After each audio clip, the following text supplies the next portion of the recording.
ಓಂ ಶ್ರೀ ಗಣೇಶ ಶಾರದಾ ಗುರುಭ್ಯೋ ನಮಃ. ಹರಿ ಓಂ ನಮಃ ಶಿವಾಯ. ನಮಸ್ಕಾರ.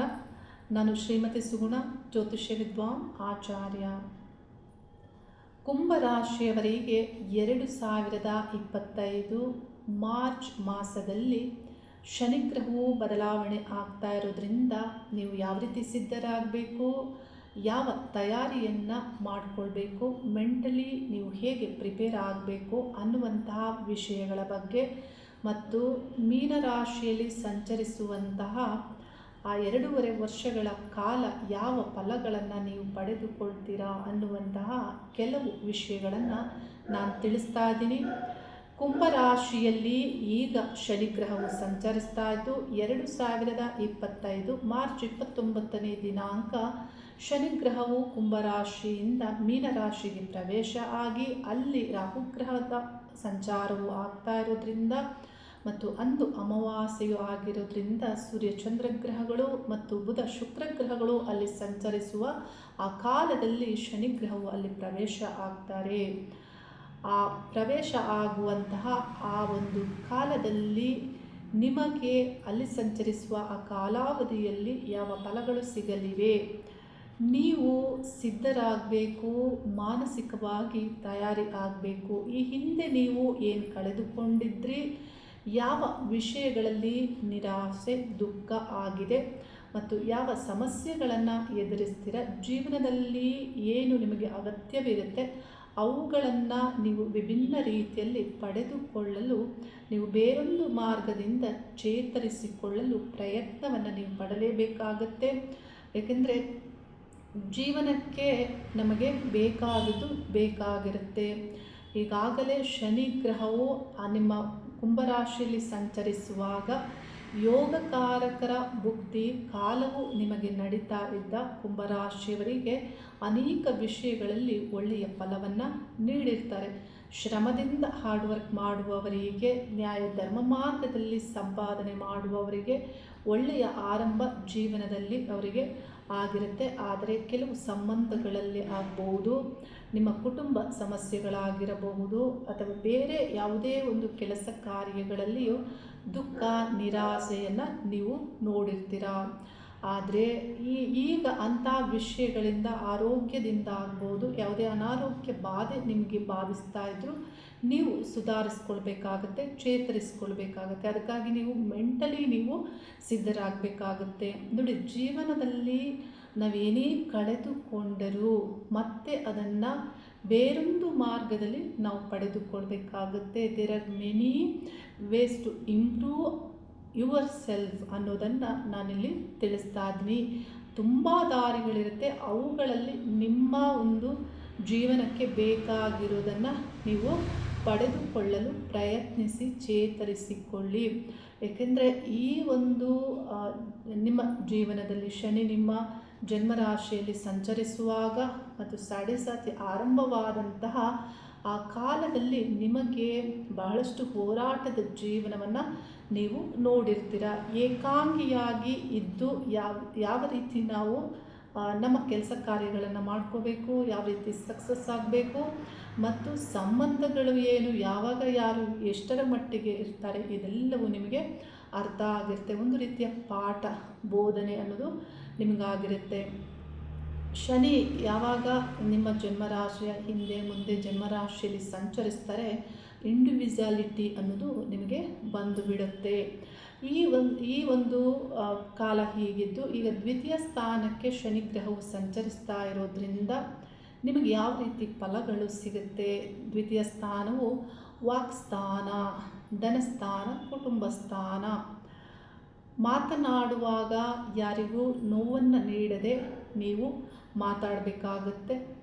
ಅಂದರೆ ಮಾತನಾಡುವುದರಲ್ಲೂ ನಾವು ಭಾಳಷ್ಟು ಕಟುವಾಗಿ ನೋವಾಗುವಂತೆ ಮಾತಾಡೋದು ಇರುತ್ತೆ. ಆ ರೀತಿ ಮಾತಾಡಬೇಡಿ. ಇಂಥದ್ದಿದ್ದರೆ ನೀವು ಇದನ್ನು ನೀವು ಸರಿಪಡಿಸ್ಕೋಬೇಕಾಗುತ್ತೆ. ಮತ್ತು ಧನದ ಸಂಬಂಧಪಟ್ಟಂತೆ ರಾಷ್ಟ್ರಾಧಿಪತಿಯ ದ್ವಿತೀಯ ಸ್ಥಾನಕ್ಕೆ ಹೋದಾಗ ತುಂಬ ಹಾರ್ಡ್ ವರ್ಕ್ ಮಾಡ್ತೀರ. ನೀವು ಧನಕ್ಕಾಗಿ ನೀವು ಶ್ರಮವನ್ನು ಪಡ್ತೀರಾ ಮತ್ತು ನಿಮ್ಮ ಲಾಭ ಸ್ಥಾನವನ್ನು ಶನಿ ಗ್ರಹವು ದ್ವಿತೀಯ ಸ್ಥಾನದಿಂದ ವೀಕ್ಷಣೆ ಮಾಡೋದ್ರಿಂದ ಲಾಭಕ್ಕಾಗಿ ನೀವು ತುಂಬ ಶ್ರಮವನ್ನು ಪಡ್ತೀರಾ. ಅಂದರೆ ದ್ವಿತೀಯ ಸ್ಥಾನದಲ್ಲಿ ಶನಿ ನಿಮಗೆ ಸಾಮಾನ್ಯವಾದಂತಹ ಯೋಗವನ್ನು ನೀಡ್ತಾರೆ. ಆದರೆ ಗೃಹ ಸೌಖ್ಯ, ಕುಟುಂಬ ಸೌಖ್ಯದಲ್ಲಿ ನಿಮಗೆ ಹಿನ್ನಡೆ ಆಗುತ್ತೆ. ಏಕೆಂದರೆ ಸಂಬಂಧಗಳಲ್ಲಿ ಪರಸ್ಪರ ನಂಬಿಕೆ ಬರೋದಿಲ್ಲ. ಪರಸ್ಪರ ವಿರುದ್ಧವಾದಂತಹ ಒಂದು ದಿಕ್ಕಿನಲ್ಲಿ ನಿಮ್ಮ ಒಂದು ಅವ್ರು ಮಾಡೋದು ನಿಮಗಿಷ್ಟ ಆಗಲ್ಲ, ನೀವು ಮಾಡೋದು ಅವರಿಗಿಷ್ಟ ಆಗಲ್ಲ, ಈ ರೀತಿ ಆಗುವಂಥದ್ದು ಈ ಕುಟುಂಬದೊಳಗೆಯೇ ಹೀಗೆ ನಡೆಯುತ್ತೆ. ನಿಮ್ಮ ಮಾತು ಅವರಿಗಿಷ್ಟ ಆಗಲ್ಲ, ಅವ್ರ ಮಾತು ನಿಮಗಿಷ್ಟ ಆಗಲ್ಲ, ಈ ರೀತಿ ಆಗುತ್ತೆ. ಪರಸ್ಪರ ಕುಟುಂಬದವರಲ್ಲಿ ಸದಸ್ಯರುಗಳಲ್ಲಿ ನಂಬಿಕೆ ಇರೋದಿಲ್ಲ. ವಿಶ್ವಾಸವನ್ನು ಕಳೆದುಕೊಳ್ತೀರಾ. ಪರಸ್ಪರ ನೀವು ಕಳೆದುಕೊಳ್ತೀರಾ, ಅವರು ಕಳ್ಕೊಳ್ತಾರೆ, ಈ ಥರ ಆಗುತ್ತೆ. ಮತ್ತು ನಂಬಿದವರೇ ನಿಮಗೆ ಮೋಸ ಮಾಡುವಂತಹ ಸಾಧ್ಯತೆಯು ತುಂಬ ಇರುತ್ತೆ.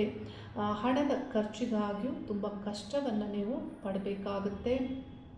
ಆಯುಷ್ಯ ಸಂಬಂಧಪಟ್ಟಂತೆ ನಿಮ್ಮ ಆಯುಷ್ಯ ಸ್ಥಾನವನ್ನು ಶನಿಗ್ರಹ ವೀಕ್ಷಣೆ ಮಾಡೋದ್ರಿಂದ ಆಯುರ್ವೃದ್ಧಿಯಾಗುತ್ತೆ. ಮತ್ತು ಕುಂಭರಾಶಿಯಿಂದ ನಿಮ್ಮ ಚತುರ್ಥ ಸ್ಥಾನವನ್ನು ಶನಿಯು ವೀಕ್ಷಣೆ ಮಾಡೋದ್ರಿಂದ ಮಾತೃ ಸಂಬಂಧಪಟ್ಟಂತೆ ಸಾಮಾನ್ಯವಾದಂತಹ ಸೌಖ್ಯವನ್ನು ನೀಡ್ತಾರೆ. ಮತ್ತು ಭೂಮಿ ಗೃಹ ಸಂಬಂಧಪಟ್ಟಂತೆ ಸಾಮಾನ್ಯವಾದಂತಹ ಸ್ವಕ್ಷೇತ್ರದಲ್ಲಿ ನೆಮ್ಮದಿಯನ್ನು ನೀಡ್ತಾರೆ. ಅಂದರೆ ನಿಮ್ಮ ಸ್ವಸ್ಥಾನದಲ್ಲಿ ನಿಮಗೆ ಅನುಕೂಲವಾಗಿ ಹೆಚ್ಚೇನಿಲ್ಲ, ಸಾಮಾನ್ಯವಾಗಿ ನೀವು ಇರುವಂತಹ ಫಲವನ್ನು ಅಲ್ಲಿ ನೀಡ್ತಾರೆ.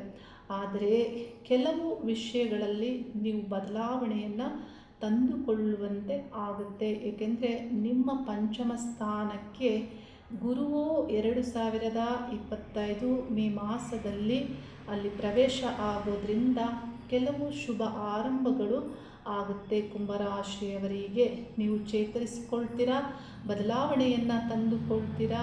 ವಿದ್ಯೆ ಮತ್ತು ಇನ್ನು ಯಾವುದೇ ಒಂದು ಶುಭ ಕಾರ್ಯಗಳು, ಶುಭ ಆರಂಭಗಳಿಗೆ ಗುರುವು ಪಂಚಮ ಸ್ಥಾನಕ್ಕೆ ಅಲ್ಲಿ ಪ್ರವೇಶ ಆಗೋದ್ರಿಂದ ನಿಮ್ಮ ಎಲ್ಲ ಒಂದು ವಿಷಯಗಳಿಗೂ ಶುಭವನ್ನು ನೀವು ತಂದುಕೊಳ್ಬಹುದು.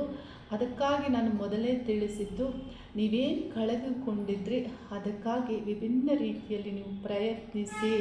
ಅದು ಯಾವುದೇ ಒಂದು ವಿಷಯ ಆದರೂ ಆಗ್ಬೋದು, ಅದರಿಂದ ನೀವು ಸಕ್ಸಸ್ ಆಗುವಂತಹ ಮತ್ತು ನಿಮ್ಮ ಜೀವನವನ್ನು ಸುಧಾರಿಸಿಕೊಳ್ಳುವಂತಹ, ಚೇತರಿಸಿಕೊಳ್ಳುವಂತಹ ಎಲ್ಲ ಮಾರ್ಗವನ್ನು ನೀವು ಕಂಡುಕೊಳ್ಬೇಕಾಗಿದೆ. ಇದರ ಮೇಲೆ ನೀವು ಪ್ರಯತ್ನವನ್ನು ಪಡಿ. ಮೆಂಟಲಿ ನೀವು ಸ್ಟ್ರಾಂಗ್ ಆಗಿ ಸಿದ್ಧರಾಗಿ, ಇದಕ್ಕಾಗಿ ನೀವು ಪ್ರತಿನಿತ್ಯಲೂ ನೀವು ಬೆಳಗಿನ ಸಂದರ್ಭದಲ್ಲಿ ಓಂ ನಮೋ ನಾರಾಯಣಾಯ ಈ ಮಂತ್ರವನ್ನು ಪಠನೆ ಮಾಡಿ. ಓಂ ನಮೋ ನಾರಾಯಣಾಯ.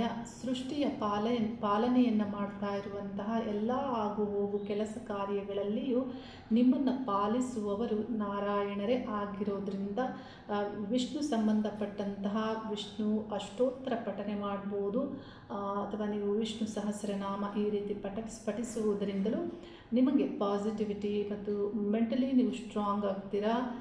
ಇದರಿಂದ ನಿಮ್ಮ ಜೀವನ ಅಭಿವೃದ್ಧಿಯತ್ತ ಸಾಗುತ್ತೆ. ಮುಖ್ಯವಾಗಿ ನೀವು ನಿಮ್ಮ ದಶೆಯಲ್ಲಿ ಯಾವ ದಶೆ ನಡೀತಾ ಇದೆ, ಅದರಲ್ಲಿ ಯಾವ ಭುಕ್ತಿ ನಡೀತಾ ಇದೆ ಅನ್ನೋದನ್ನು ಪರಿಶೀಲನೆ ಮಾಡಿಕೊಳ್ಳಿ. ನಿಮಗೆ ಪಾಪಗ್ರಹಗಳ ಭುಕ್ತಿ ಕಾಲ ಆಗಿದ್ದರೆ ಈ ಶನಿಯ ಸಾಡೆ ಸಂದರ್ಭದಲ್ಲಿ ಬಹಳಷ್ಟು ಕೆಟ್ಟ ಫಲಗಳನ್ನು ಅನುಭವಿಸಬೇಕಾಗುತ್ತೆ. ಯೋಗಕಾರಕರ ಭುಕ್ತಿಯ ಫಲಗಳು ಇದ್ದಲ್ಲಿ ನಿಮಗೆ ಶನಿಯಿಂದಲೂ ಒಳ್ಳೆಯ ಅನುಕೂಲವಾದಂತಹ ಫಲಗಳನ್ನು ನೀವು ಪಡೆದುಕೊಳ್ತೀರಾ. ಮತ್ತು ಸಂಜೆಯ ಸಂದರ್ಭದಲ್ಲಿ ನೀವು ಓಂ ನಮಃ ಶಿವಾಯ ಮಂತ್ರವನ್ನು ಪಠಿಸಿ. ಏಕೆಂದರೆ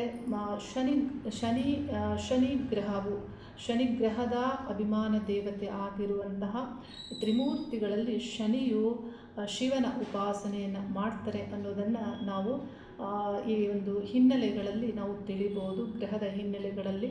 ಹಾಗಾಗಿ ನೀವು ಓಂ ನಮಃ ಶಿವಾಯವನ್ನು ಪಠನೆ ಮಾಡೋದ್ರಿಂದ ಸಂಪೂರ್ಣವಾದಂತಹ ನಿಮ್ಮ ಒಂದು ಆರೋಗ್ಯ ಆಗ್ಬೋದು, ನಿಮ್ಮ ಒಂದು ದೇಹದ ಒಂದು ಆರೋಗ್ಯಕ್ಕೂ ಶಿವಾನುಗ್ರಹದಿಂದ ನಿಮಗೆ ರಕ್ಷೆಯಾಗುತ್ತೆ. ಈ ರೀತಿ ಕುಂಭರಾಶಿಯವರು ಒಳ್ಳೆಯ ಫಲಗಳನ್ನು ಪಡೆದುಕೊಳ್ಳಲು ಮತ್ತು ನೀವು ವಿಭಿನ್ನ ರೀತಿಯಲ್ಲಿ ನಿಮ್ಮ ಪ್ರಯತ್ನಗಳಿಂದ ಇಲ್ಲಿವರೆಗೆ ನಿಮಗೇನು ನಿರಾಸೆ ಇತ್ತು, ದುಃಖ ಇತ್ತು, ಅದರಿಂದ ನೀವು ಹೊರಗೆ ಬರುವಂತಹ ಮತ್ತು ಬೇರೆ ರೀತಿ ಪಡೆದುಕೊಳ್ಳುವಂತಹ, ಚೇತರಿಸಿಕೊಳ್ಳುವಂತಹ, ಸುಧಾರಣೆ ಮಾಡಿಕೊಳ್ಳುವಂತಹ ಆ ಮೈಂಡ್ ನಿಮಗೆ ಕ್ರಿಯೇಟ್ ಆಗಬೇಕಾಗಿದೆ. ನಿತ್ಯ ಧ್ಯಾನ ಮಾಡಲು ಆರಂಭಿಸಿ. ಪಾಸಿಟಿವಿಟಿಯಿಂದ ನಿಮ್ಮ ದಿನನಿತ್ಯದ ಕೆಲಸ ಕಾರ್ಯಗಳನ್ನು ಮಾಡಿ ಹೊಸ ಆಲೋಚನೆಗಳ ಆರಂಭ ಆಗುತ್ತೆ. ಏನೇ ನಷ್ಟವಾಗುವುದಿದ್ದರೂ ಬುದ್ಧಿವಂತಿಕೆಯಿಂದ ಅಥವಾ ಆಗಬಹುದಾದುದನ್ನು ಮೊದಲೇ ನೀವು ಯೋಚಿಸಿ ಸರಿಯಾಗಿ ನೀವು ಪ್ಲ್ಯಾನ್ ಮಾಡಿ ಅದನ್ನು ನಿರ್ಧಾರಗಳನ್ನು ತೆಗೆದುಕೊಳ್ಳೋದ್ರಿಂದ ಬರುವಂತಹ ಎಲ್ಲ ಕಷ್ಟಗಳನ್ನು ನೀವು ತಡೆ ಹಾಕ್ಬೋದು, ನೀವು ನಿಭಾಯಿಸ್ಬೋದು. ಅದಕ್ಕಾಗಿ ದೇವರ ಪ್ರಾರ್ಥನೆ, ದೇವರ ಅನುಗ್ರಹ ಬಹಳ ಮುಖ್ಯವಾಗುತ್ತೆ. ಶನಿಯ ಸಂಬಂಧಪಟ್ಟಂತೆ ಪರಿಹಾರದ ವಿಡಿಯೋಗಳನ್ನು ನಾನು ಈಗಾಗಲೇ ಶನಿ ಅಂದರೆ ದಶಪೂಜಾ ವಿಧಾನಗಳು, ದಾನ ಮಾಡುವ ವಿಧಾನಗಳು, ಇದರ ಬಗ್ಗೆ ನಾನು ಈಗಾಗಲೇ ತಿಳಿಸಿಕೊಟ್ಟಿದ್ದೇನೆ. ಅದರ ವಿಡಿಯೋ ನಾನು ಡಿಸ್ಕ್ರಿಪ್ಷನಲ್ಲಿ ಲಿಂಕ್ ಕೊಟ್ಟಿರ್ತೇನೆ. ನೀವು ಅದನ್ನು ನೋಡಿ ಪರಿಹಾರಗಳನ್ನು, ನಿಮಗಿಷ್ಟವಾಗುವಂತಹ ಪರಿಹಾರಗಳನ್ನು ಮನಸ್ಸಿನಿಂದ ಆತ್ಮಾರ್ಥವಾಗಿ ಮಾಡೋದ್ರಿಂದ ಸಂಪೂರ್ಣವಾದಂತಹ ಈ ಒಂದು ವಿಶ್ವಶಕ್ತಿಯ ರಕ್ಷೆ ನಿಮಗೆ ಸಿಗುತ್ತೆ ಅನ್ನೋದನ್ನು ತಿಳಿಸ್ತಾ ಇದ್ದೀನಿ. ಪ್ರತಿಯೊಬ್ಬ ಕುಂಭರಾಶಿಯವರಿಗೂ ಶಿವ ಮತ್ತು ನಾರಾಯಣರ ಅನುಗ್ರಹ ಸದಾ ಇರಲಿ. ನಿಮ್ಮ ಜೀವನವನ್ನು ನೀವು ಸುಧಾರಿಸಿಕೊಳ್ಳುವಂತಹ ನಿಮಗೆ ಆ ಸ್ಟ್ರೆಂತ್, ಆ ಸ್ಟ್ರಾಂಗ್ ಮೈಂಡನ್ನು ಅವರು ನೀಡಲಿ ಅನ್ನುವ ಪ್ರಾರ್ಥನೆಯೊಂದಿಗೆ ಶುಭವಾಗಲಿ. ಹರಿ ಓಂ ನಮಃ ಶಿವಾಯ.